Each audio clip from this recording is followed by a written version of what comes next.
Hello, I'm Mark the Warrior, and Monster Girl is the best tag. To explain why, I'm going to tell you about some of them.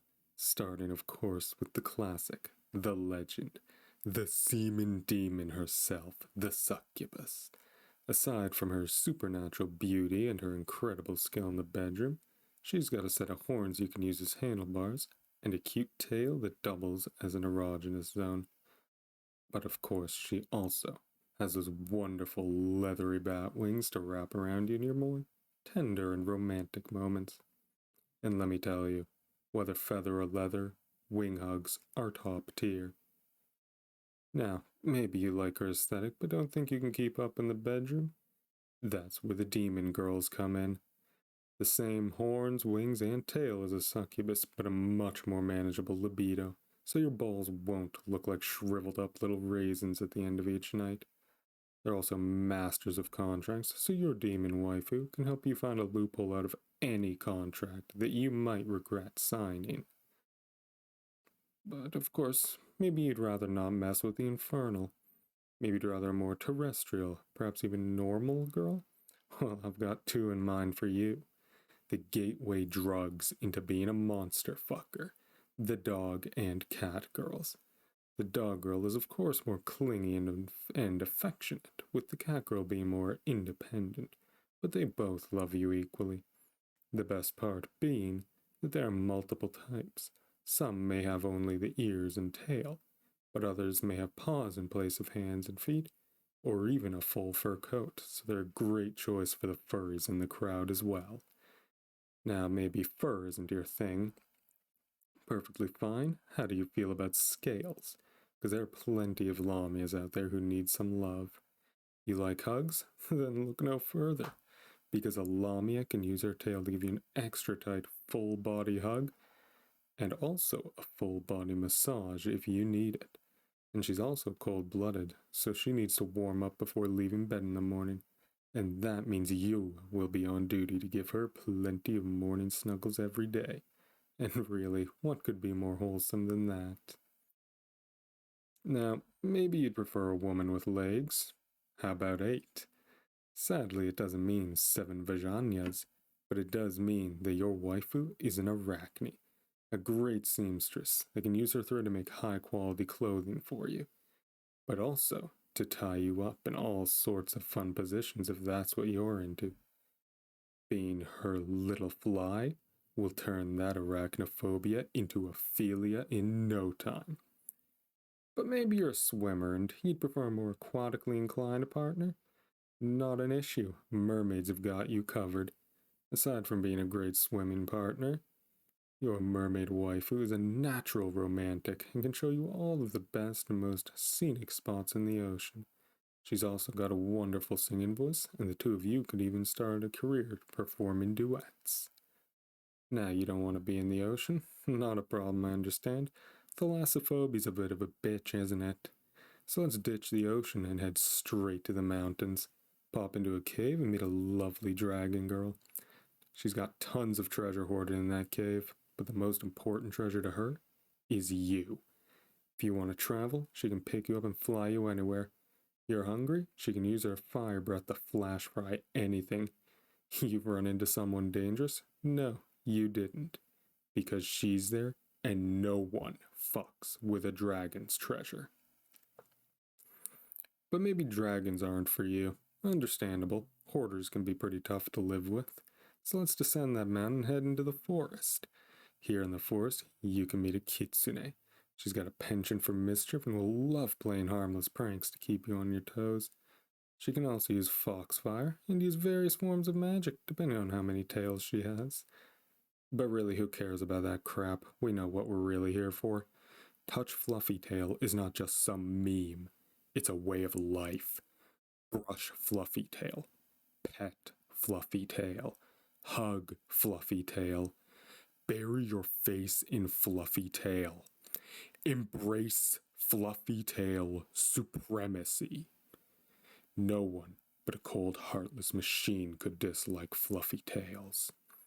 And hey, since we're on the topic of machines, let's talk about robot girls.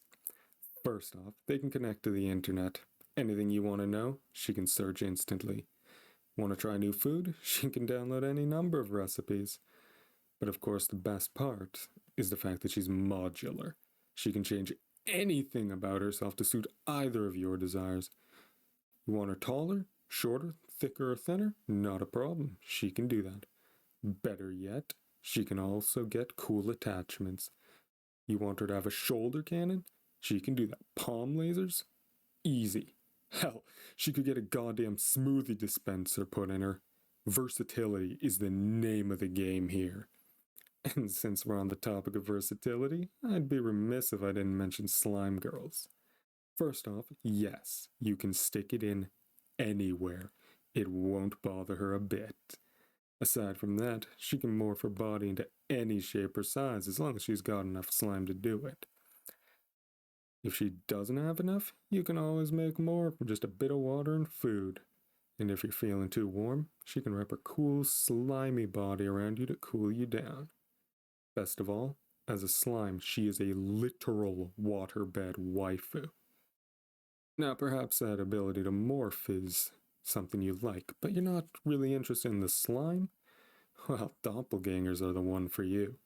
While slimes can only morph their body into a general shape, a doppelganger can perfectly copy any target, fictional ones included.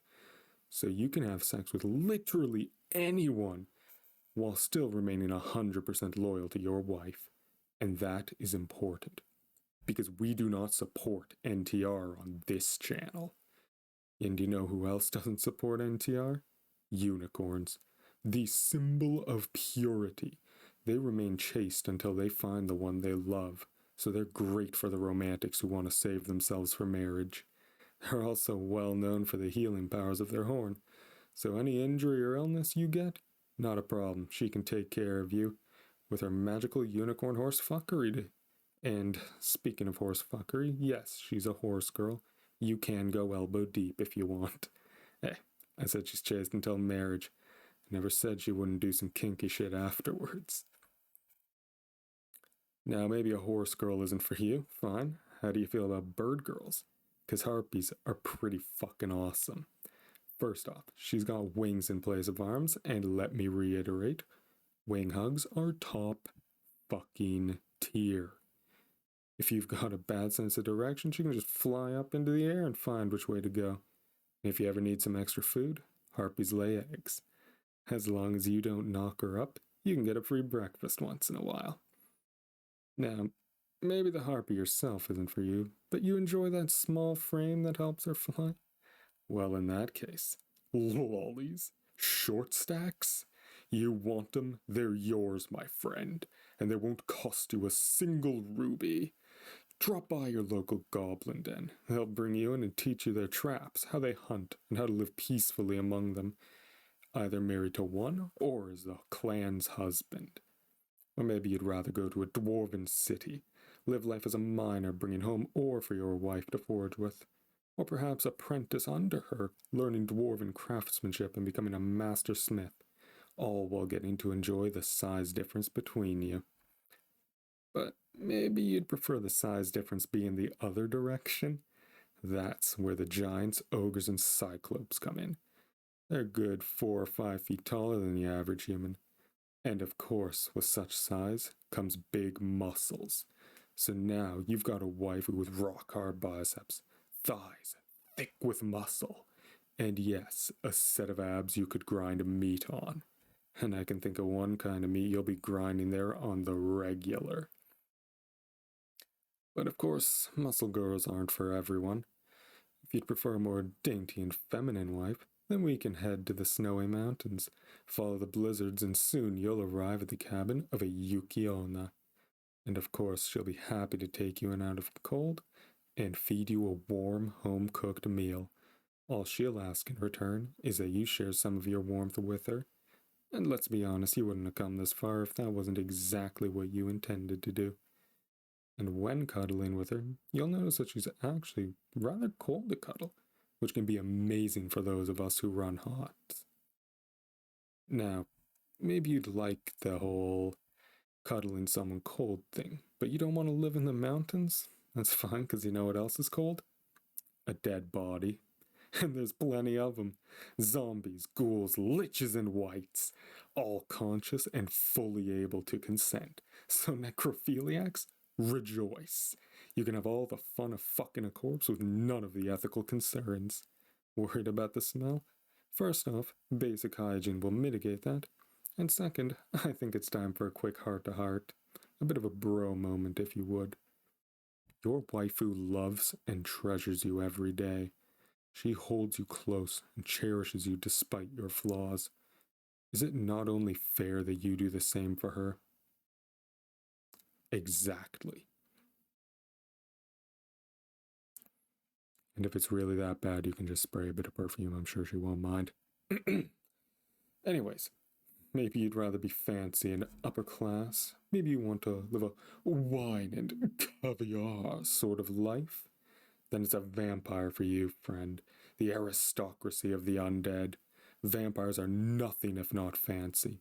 You'll get to enjoy all sorts of dances and other noble affairs. And if you're really lucky, you might even get a meme-pyre, who, behind closed doors, will be willing to go for a walk, pose and make Dio noises, or even just throw her glass down and declare you a miserable pile of secrets. Just, don't ask if she sparkles in the sunlight. She will be pissed. But of course it's time we get to the main point, the feeding. Yes, she will want to drink your blood, and yes, she can make it a euphoric experience. She'll sit on your lap, holding a gentle and loving embrace, while sucking from your neck.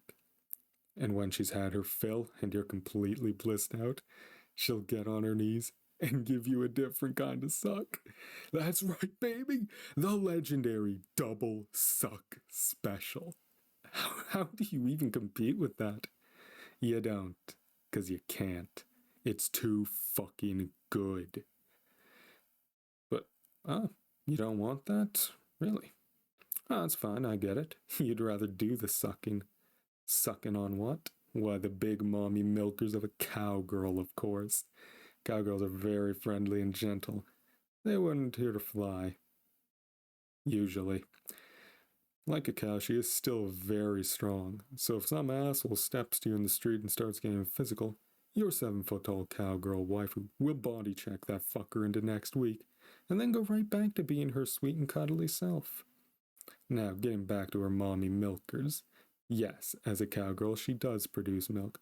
Whether you have it in cereal, in a glass, or drink straight from the tap, she not only saves you money, but she ensures that you have strong bones. Strong bones, of course, are important in everyday life, but they may also be important to your love life. As gentle as she may be, your cowgirl can still get in one of those moods from time to time. And by God, you'll need strong bones if you want your pelvis to stay in one piece. And that was only a small sampling of the monster girls out there. From the fairies who are small enough to fit in a jar, to the eldritch who can toy with the fabric of reality itself, I had to cut out so many for the sake of time. I told you about all of these girls to show the sheer variety that exists under the monster girl tag, so I could prove this statement. With monster girls, there is a waifu for everyone. And that, dear viewers, is why Monster Girl is the best tag. Thank you all for your time, and have a wonderful day.